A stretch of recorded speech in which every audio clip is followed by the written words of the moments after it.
Hello, আমি সহেলি। জামাই ষষ্ঠী উপলক্ষে এসে গেছি আমরা এই বাড়িতে। এটা আমাদের ষষ্ঠ জামাই ষষ্ঠী।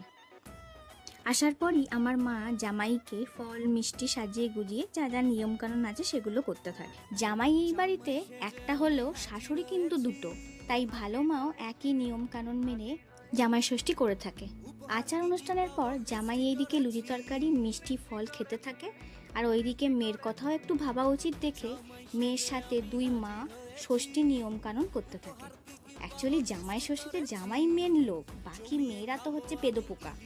দুপুরে মার ভালো মা তাদের জামাইয়ের জন্য আয়োজন করে ভাত, আলু ভাজা, পটল ভাজা, বেগুন ভাজা, বড়ি ভাজা, পোস্তর বড়া, মাছের ডিমের বড়া, সবজি ডাল, পাবদা মাছ, চিংড়ি মাছ, মটন, আমের চাটনি, মিষ্টি দই, মিষ্টি ফল, স্যালাড। ওইদিকে জামাই খেতে থাকে আর তার পাশে বসে থাকে দুই শাশুড়ি। এই পর্যন্তই, বাকি অংশ আসবে পর ভিডিওতে, তার জন্য সহেলি গল্প ইউটিউব চ্যানেল দেখতে হবে। আজ এই পর্যন্তই, টাটা।